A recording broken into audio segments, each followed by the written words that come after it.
to read more Ziggy, Ziggy, Ziggy, Zag, Zag, Ziggy, Zag, Zag, Ziggy, Ziggy, Zag, Ziggy, Zag, Ziggy, Zag, Zag.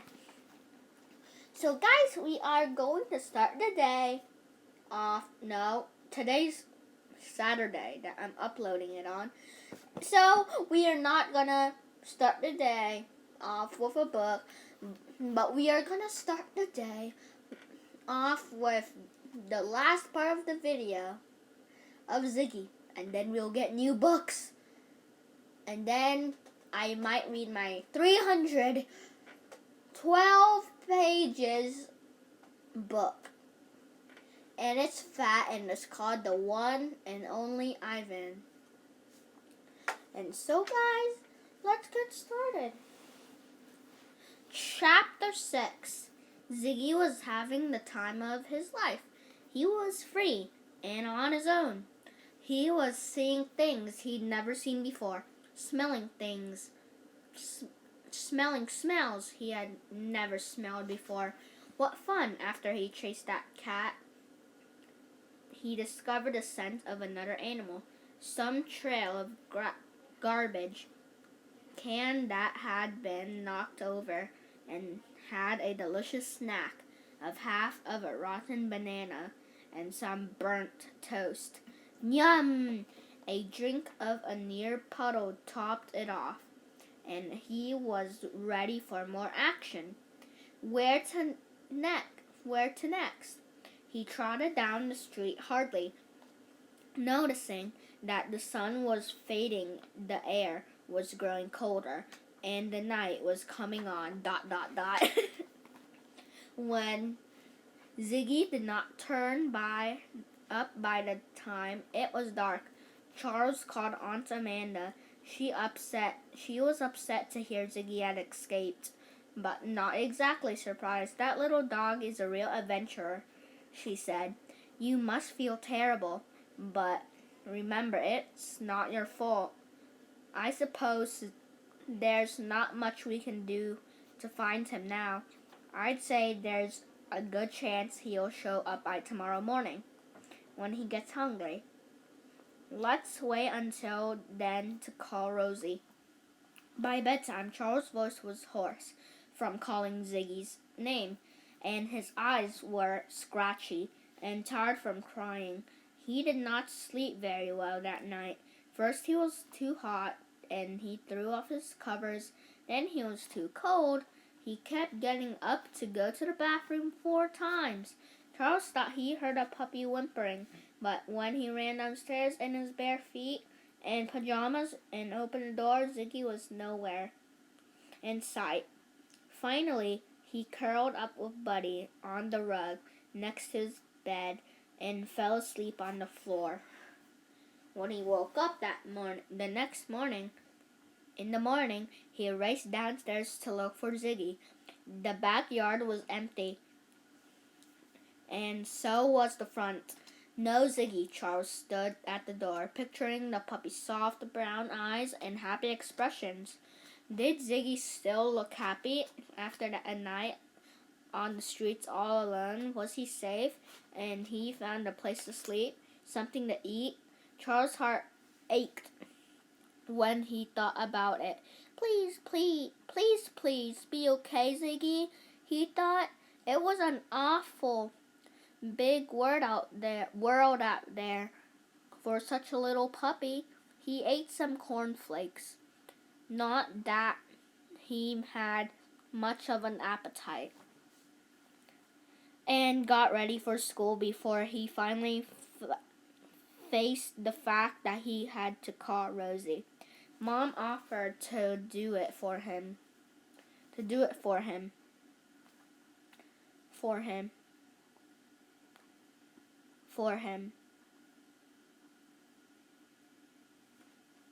Mom offered to do it for him, but Charles knew that he should be the one to tell Rosie that Ziggy had run off.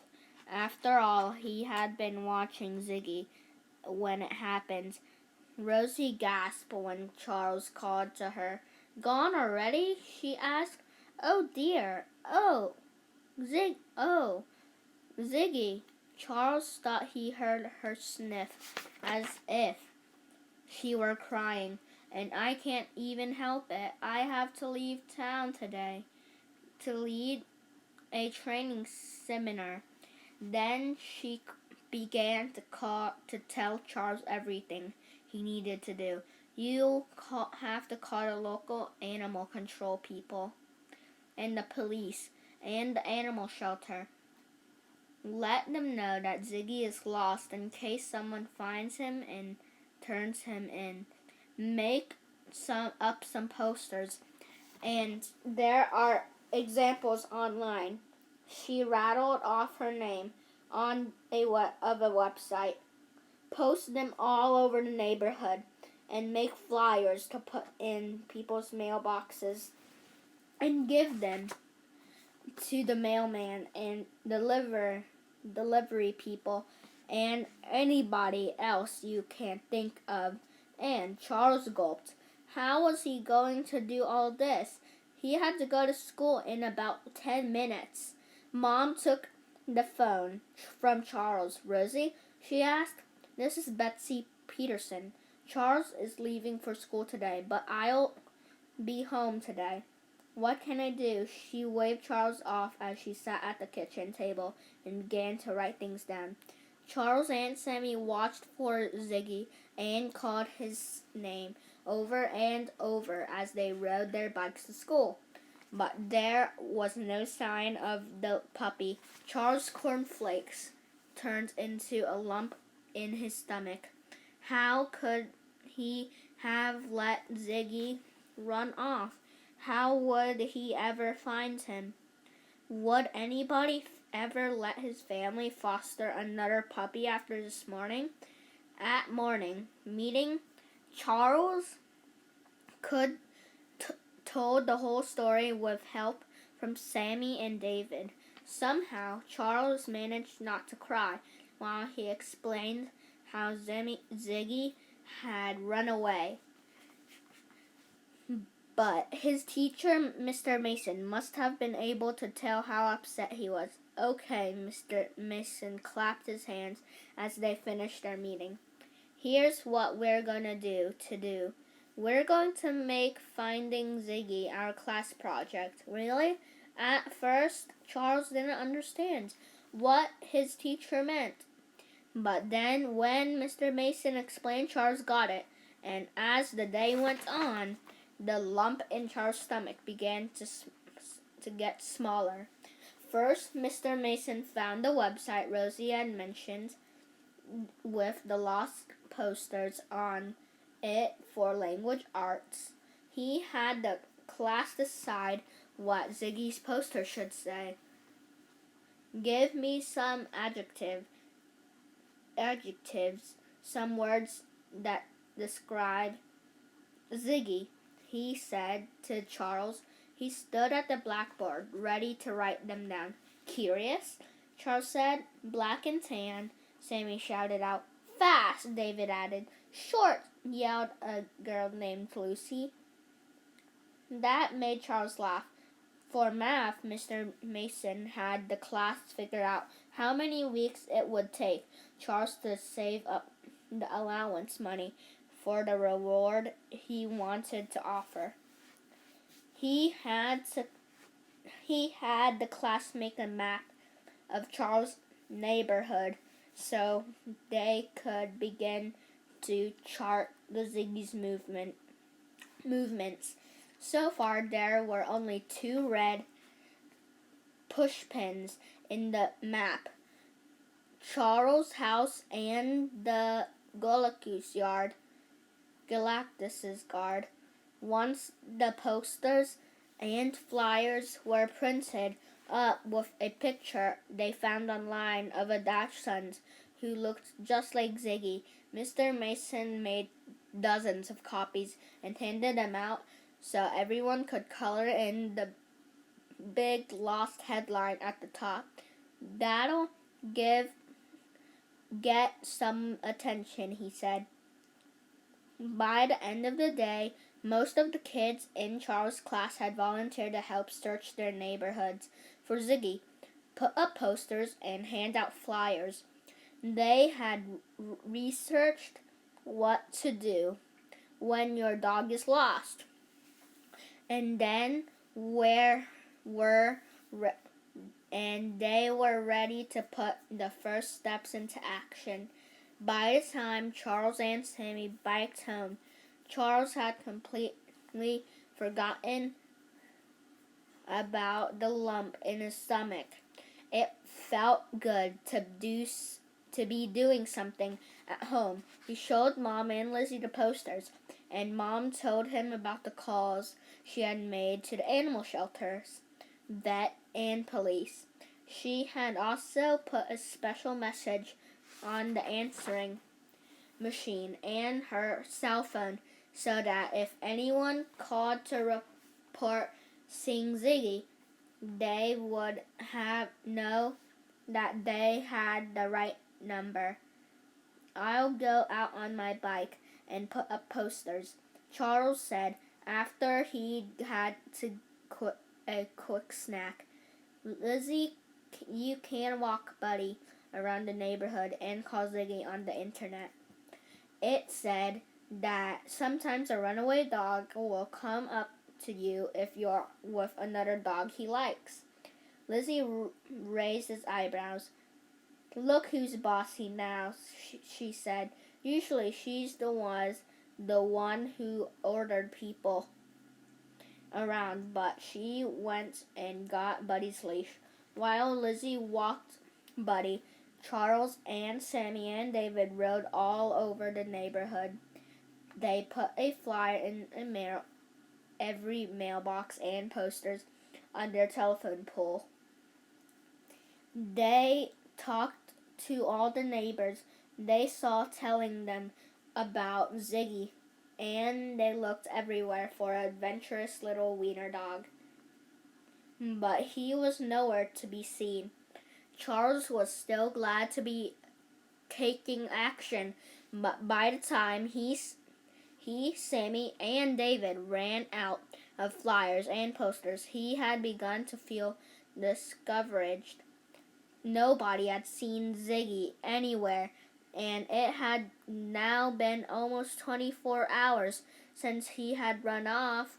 But when he walked home, Mom met him at the door, all excited. We just got a call, she said. She was still clutching the phone. Somebody saw Ziggy while down at Fable Farm.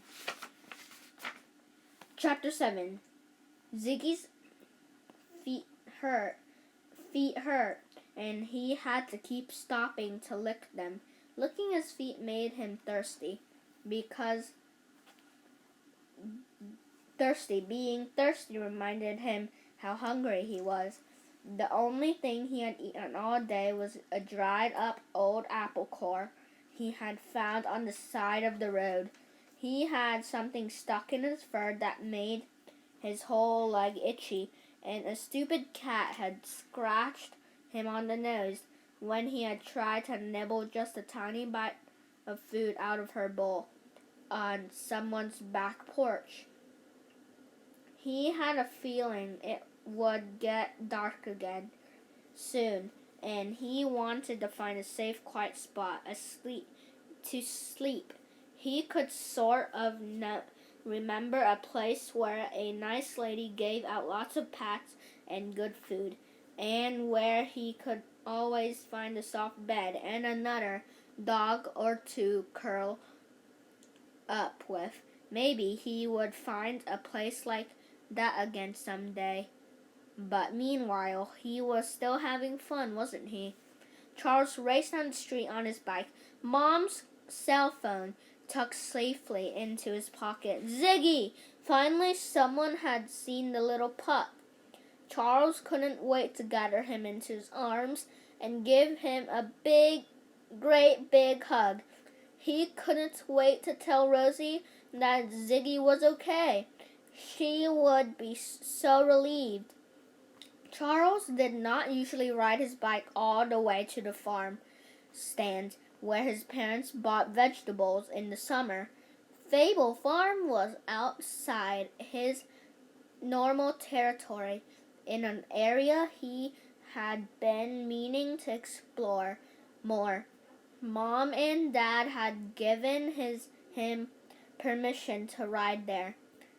Mom had even ridden with him one day that the past fall so they could map out the safest roads. Sammy was allowed to ride there too, but David did not have permission yet, so the three of them had been sticking closer to home. I'll come pick you up and Ziggy up as soon as you call me, Mom had said as she handed over her cell phone. By the time you get there, your dad will be home to watch the bean. She had not wanted to take the time to get the bean dressed and into his car seat. Lately, the bean had been very annoyed by his shoes, and every time she dressed him in turned into a big battle, complete with tantrums and tears. Charles pedaled down the unfamiliar streets.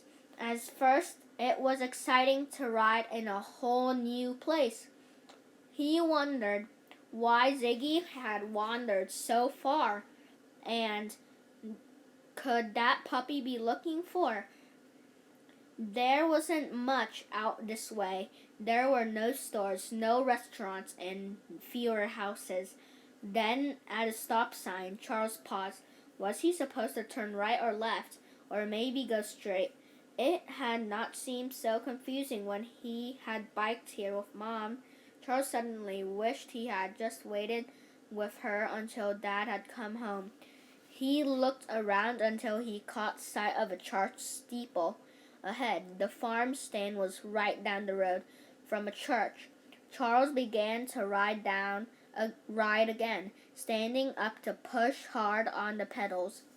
He was panting by the time he rode up to the farm stand. He got off his bike and leaned it against a fence. The farm stand bins were empty, except for a few leftover corn husks, and one soft, rotting pumpkin. It was almost hard to picture the way it looked in summer when the bins overflowed with tomatoes, lettuce, and corn. Charles walked around to the back of the stand. Where was Ziggy?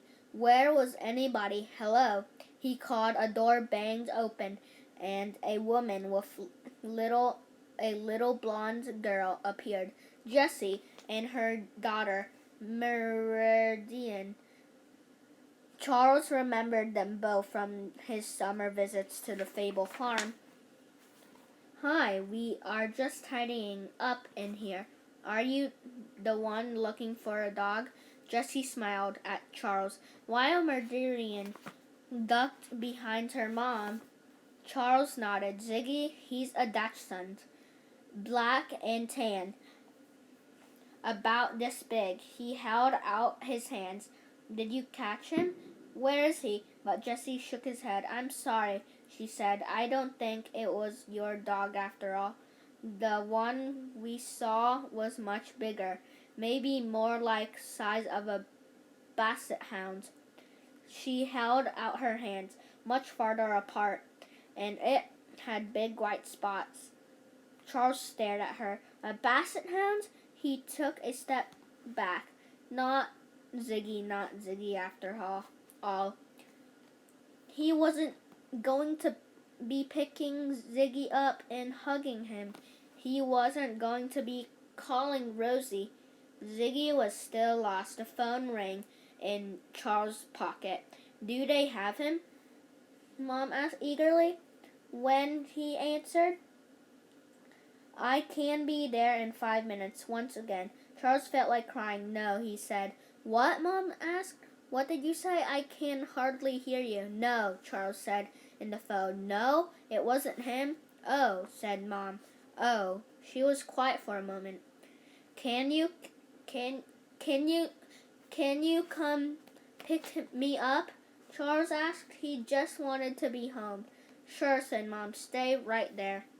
While he waited, Meridian told Charles about her puppy. "She's black and white, and her name's Selena," she said, looking up at Charles with big blue eyes as she scrunched her hem on her skirt. "She likes to herd the ducks, and she sleeps on my bed. Once she peed on the couch." Charles nodded and sniffed, but he wasn't really listening. The phone rang in his pocket. "Hello?" He hoped it wasn't Mom saying she would be late. "Is this the person who's looking for a dog?" asked the man. Charles' heart thumped. "A Dachshund," he said. "A puppy, black and tan. Did you see him? He's in my front yard right now," said the man. Mom pulled up in the van as Charles was getting directions. "Let's go," Charles said to her. "Ziggy's over on Grounds Hill Road." Charles said goodbye to Jessie and Murderia, and while Mom put his bike in the van, "I hope you find your puppy," said Jessie. "Good luck," and called as they drove off. Charles and Ziggy, the minute Mom pulled up in the front of the house, the puppy was still in the yard, gobbling kibble and out of a metal bowl. His coat did not look as shiny as it had the day before, and his tail was not wagging, but it was definitely Ziggy. Charles let out a big breath as he undid his seatbelt. "Finally, Ziggy!" Charles leapt out of the car, slamming a door behind him. He ran toward Ziggy. He could not wait to scoop the puppy up into his arms and take him home. Ziggy raised his head, took one look at Charles, and zipped out of sight around the corner of the house. Chapter 8. Ziggy ran as fast as he could, scrambling around the corner and pushing through some bushes. That person's voice was familiar, but why did he have to shout and run away? Run that way? That was scary. Lots of people had shouted at Ziggy lately. For example, when he cut across a field where boys and girls were kicking a ball, and some of them had even tried to grab him. Who knew where they would have taken him if they'd caught him? It could have been anywhere, and anywhere was not where Ziggy wanted to be. Ziggy was tired of adventuring. More than anything, he wanted to be at that place. He remembered that place with the nice lady and the other dogs. He wasn't sure why he'd had to leave in the first place, but now it was up to him to find his way home. Charles stood with his hands helplessly at his sides as he watched Ziggy zip out of sight. What was the matter with the little pup? Didn't he understand that Charles wanted to help him, to love him, to give him a safe, warm place to stay? Mom came up behind Charles and put her hands on his shoulders. "Don't worry. Now at least we know he's still okay. We'll keep driving around, and I bet we'll get another call soon. Somebody's bound to see him." Mom even finished buckling their seatbelts. It was Dad reporting that someone had called their home phone. She said Ziggy ran through her kid's sandbox a minute ago, he said, then gave Charles an address on Jacobs Road. Also, Rosie just called. She decided to cancel her workshop so she could help find Ziggy. I told her where you're heading, and she said she'll meet you there. Charles did not look forward to facing Rosie. He felt terrible about letting Ziggy get away. He knew how much she loved that puppy. He and Mom got to Jacob's road first. There drove slowly up a long hill, watching their both sides of the road for Ziggy, but he was nowhere in sight. I guess he's still on the move, Mom said. Who knows which way he went? This time, she pulled into the driveway. At the address Dad had given them, and a woman came to the door of the house, shaking her head. "God," she called. She pointed up the hill.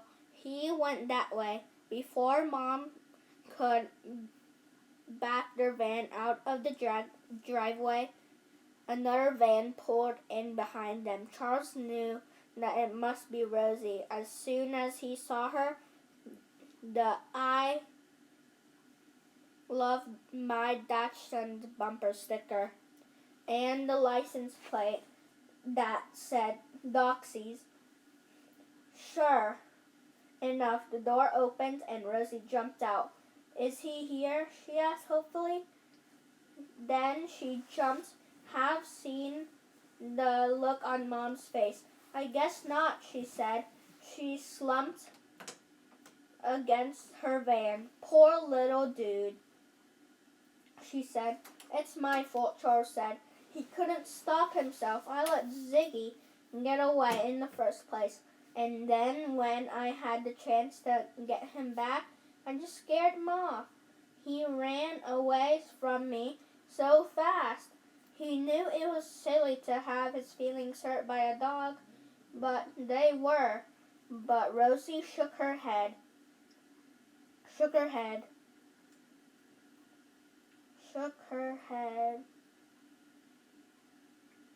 "Not your fault at all," she said. "Even I didn't know Ziggy could dig like that, or I would have warned you. And as for him running away from you, that happens all the time when people try to catch a lost dog. By the time they've been out on their own for a day or so, most dogs are pretty freaked out. Any fast movement scares them." She reached into her van and pulled out a folder. This is my what to do when your dog is lost folder. I've been through this before, and I've found lots of good advice in books and online. Charles hung his head. "I should have known not to run toward Ziggy," he said. "I was just so excited to see him. So how can you ever catch a dog if he runs away as soon as he sees you?" Charles asked. "Well," Rosie said, "for one thing, it's a good idea to always have some treats in your pocket and a leash in your hand when you're looking for a runaway dog. You want to be able to coax him toward you if you see him. Let the dog come you and act like you don't even care. Stay very still and just hold those treats out sometimes. You can toss pieces of meat or cheese toward the dog, tempting him to come closer and closer." Charles remembered doing that with Lucky, a stray dog he and David had once tried to catch. "I bet Ziggy's pretty hungry by now." Charles pictured the puppy gulping down the bowl of kibble in that man's yard. Rosie nodded. "Exactly. Some kind of special food will look and smell extra yummy to him." She rummaged in her van again. and brought out a package of hot dogs.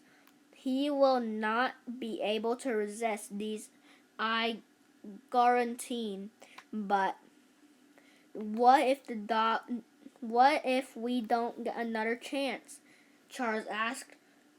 Well, there's one another way, said Rosie. She pointed to the back of her van, where Charles saw a big metal box. It looks sort of like the dog crates his family used for training puppies. That's a human trap. Humane trap, said Rosie. Humane means it won't hurt a dog at all, but if he goes into it, he won't be able to get out until a person lets him out. If we get some more sightings, we can set it up in an area where he think Ziggy is roaming. We bait it with these. She held up the hot dogs and wait for him to catch himself. At the moment, Mom's phone rang. She answered it, talked for a minute, and hung up. Another sighting, she said. Started up the car. Let's go. Rosie followed them up to the next address, and the next, and the next. The cars kept coming in until it began to grow dark. But every time they got to a place where Ziggy had been seen, they were disappointed to find him already gone. And they driven farther and farther away from the Petersons' house, and there was no sign anywhere of the little Dachshunds. We might as call it a day, said Rosie. Finally, once the calls had slowed down, most dogs out on their own will find a safe place to rest once it gets dark. Then set up Rosie's humane trap in the backyard of a nice man who had called to report seeing Ziggy drink out of his bird bath. After Rosie had baited it with hot dogs, she gave Charles a hug. Don't worry, she said. My Ziggy is a scrappy little guy, and it's a real good sign that he's been seen so many times. We'll find him. You wait and see. Chapter 9. Ziggy was sure he was going to the right way. He could just feel it in his bones. He was tired, but he had to keep moving. Every time he'd stop somewhere, people shouted at him or tried to catch him. Once he thought he heard a familiar voice call his name. He stopped in his tracks and listened, sniffing the air. Every one of his whiskers quivered as he sniffed and listened and looked around. There was a faint voice calling his name. It was the nice lady. Ziggy dashed toward the voice. He ran as fast as he could, and soon he smelled her too. She had walked on the ground only moments earlier, and then he could see her. Oh, joy! She said her back to him, but a moment she would turn and smile at him and call his name, and he would run to her, and she would pick him up and take him home to the place he remembered. But the lady did not turn around. Instead, she climbed into her big house on wheels. Ziggy remembered riding in that, and the house moved down the road. Ziggy chased it, barking, but it did not hear him. It just ran off, much too fast for him to ever catch it. Don't worry, Rosie had told Charles, but how could he stop worrying?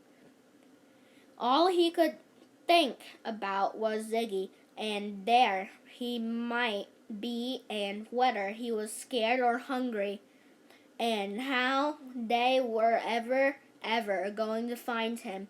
And even though Rosie kept saying that everything would work out all right. Charles was pretty sure that she was worrying too.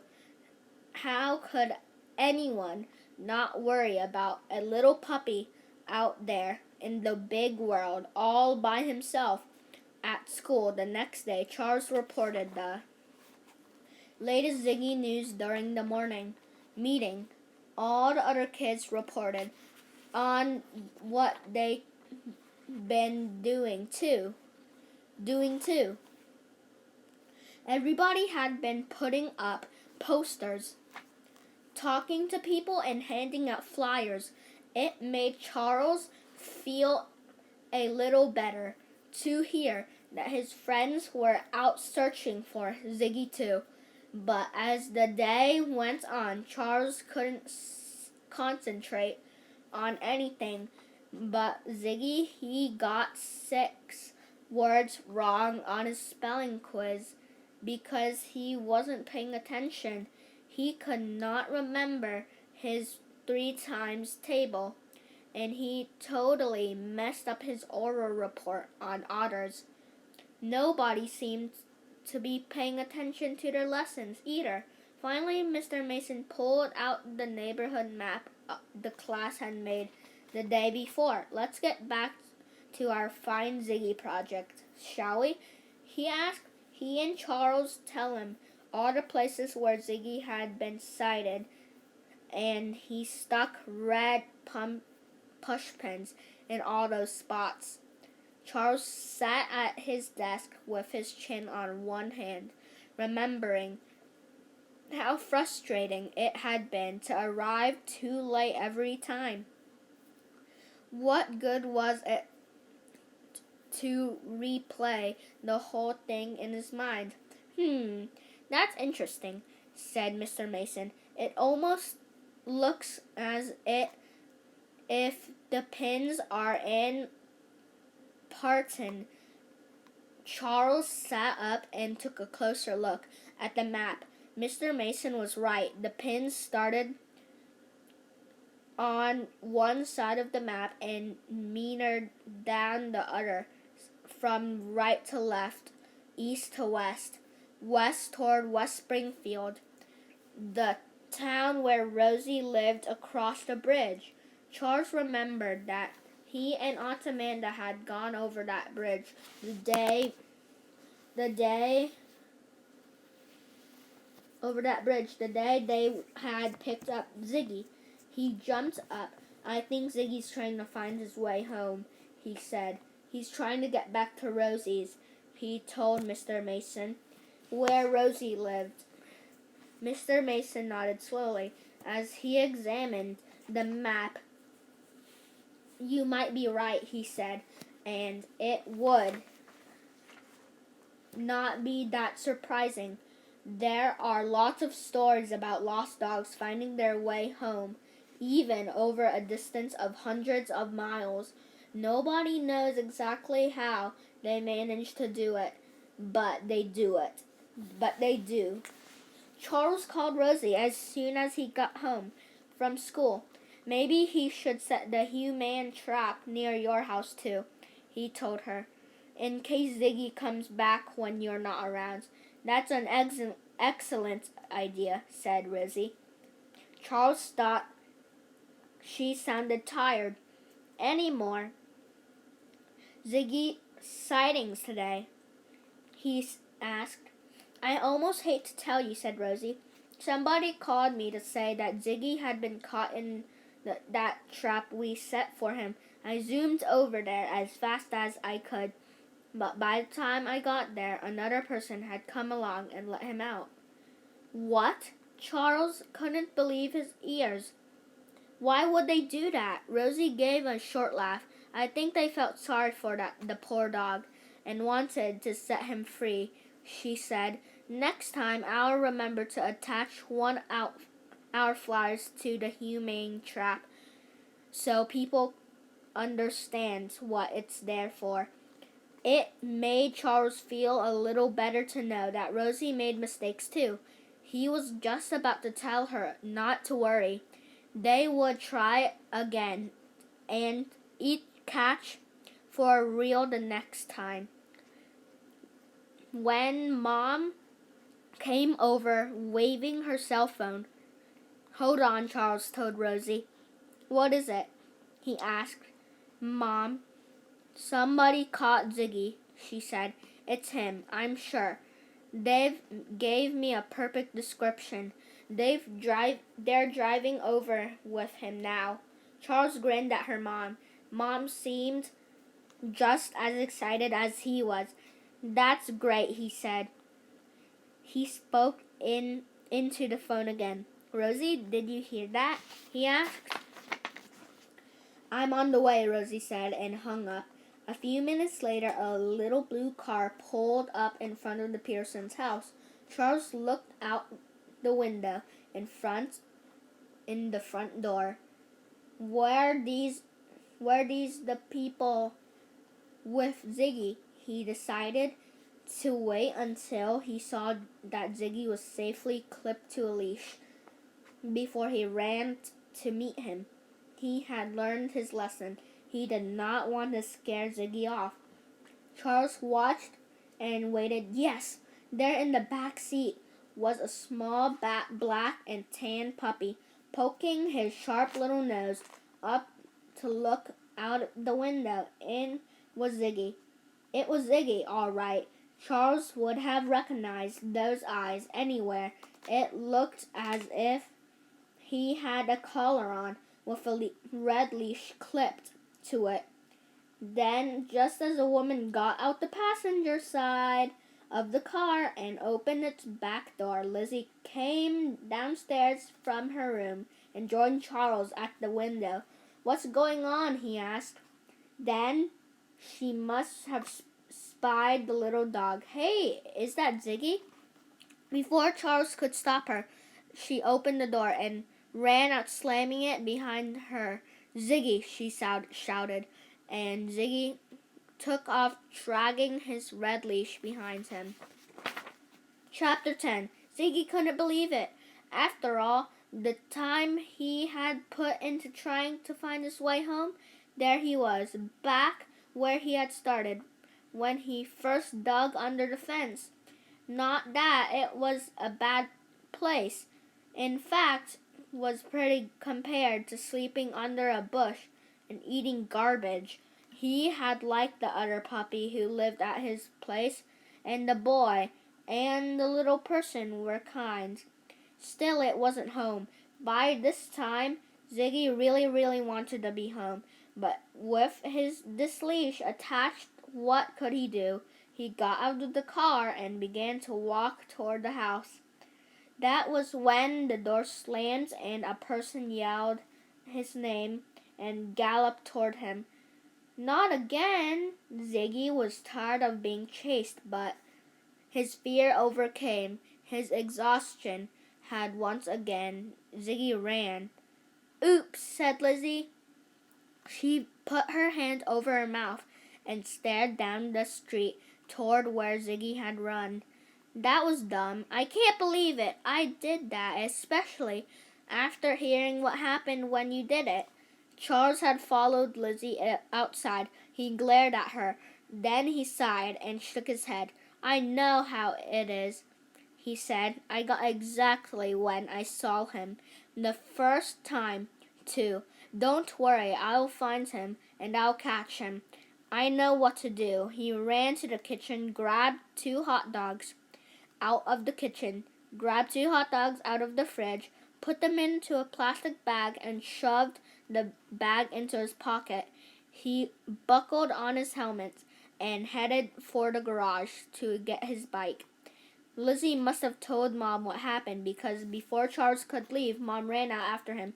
"Here, take this." She handed him her cell phone. "We'll stay here in case somebody calls," in a sighting on the other phone. Charles did not stop to wonder which way to go. First of all, he had seen Ziggy run up the street toward the Skinger's house. Second, he knew from turning at the pins on the map at school that Ziggy was most likely headed west again, trying to find his way back to Rosie's. Charles pedaled as hard as he could until his legs burned as he could hardly catch his breath. He checked every yard as he rode past the familiar houses of his neighborhood. He strained his eyes for even a glimpse of black and tan, but he did not see Ziggy anywhere. How far could he get in such a short time? Charles said to himself as he coasted down the hill past the Hartmuller's low one-story house, surrounded by apple and plum trees and rose bushes. Mom, said Uncle Henry, as everyone called him in a real green thumb.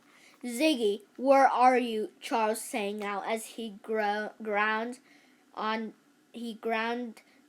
the pedals, making his way slowly back up the hill, past the Dzangas, where the swimming pool lay, covered for the winter. He peered into the Crabbles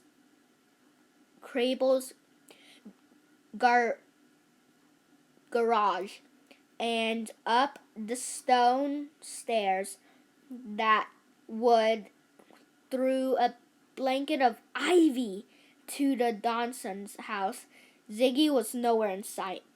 Then Charles rode over the top of the hill where the Conklin's house sat, with its view of the woods and the stream. If Ziggy had gone into the woods, it might take forever to find him.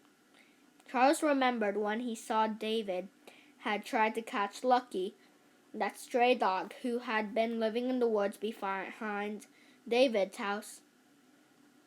It had taken days, but then there he was. Ziggy stood in the doorway of the Conklins' barn, sniffing at the dark inside, where 13 chickens lived.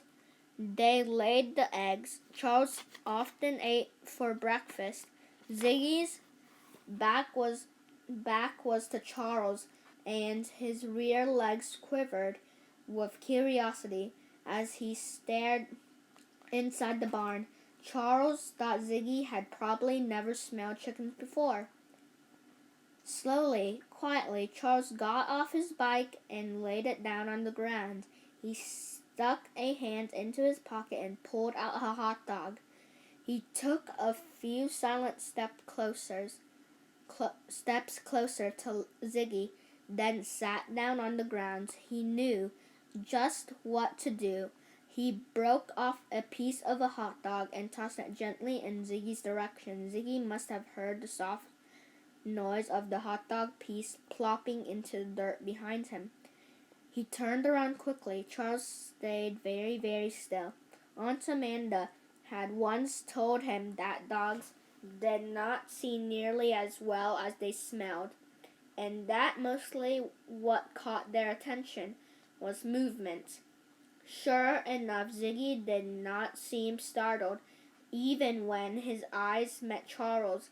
Maybe he was so hungry that the smell of hot dog was all he could think about. He sniffed and sniffed again. Then he took a few quick steps forward, dragging his red leash behind him. He snatched the hot dog piece. He gobbled it up. Slowly, Charles raised his hand and tossed another piece so that it landed a little closer to his own knee. Ziggy took a few more steps and grabbed the food. Good boy, Charles whispered softly. He threw another piece and another, and Ziggy found them and chomped them in another minute. Ziggy was almost close enough to touch, but Charles waited patiently. The last thing he wanted to do was scare Ziggy off now. Slowly, The last thing he wanted to do was scare Ziggy off now. Slowly, Charles pulled the other hot dog out of his pocket. He held his breath as he put it on the ground right in front of him. A whole hot dog that would take Ziggy more than a second to eat. Ziggy inched his way over to the hot dog, keeping an eye on Charles.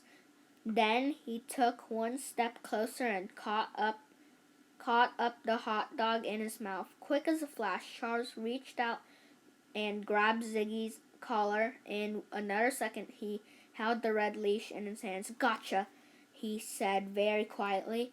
Ziggy's finished eating the hot dog and looked up at Charles.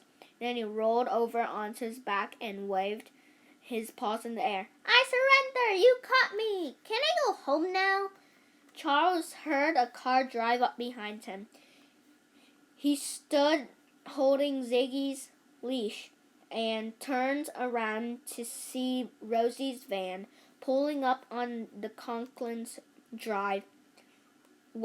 He could see her face through the windshield. Rosie was crying. She stepped out onto the van and came over to kneel in front of Ziggy. "You found him," she said to Charles. "You found my boy." She scooped Ziggy into her arms and kissed him.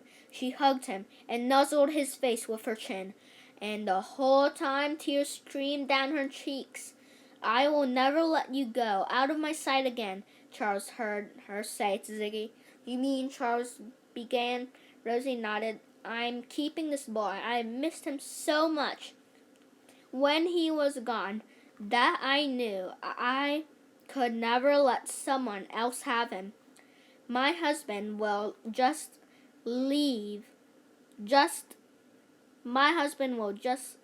have to get used to 11 Dutch sons. Maybe we'll put an addition on the house." Charles smiled and reached out to pat Ziggy's head. He knew that Rosie's place was her perfect home for the pup. I know he'll be happy to be home with you," he said. That's all he wanted the whole time he was out there. He just wanted to be home. So guys, we are going to end this book right here and the video. And bye!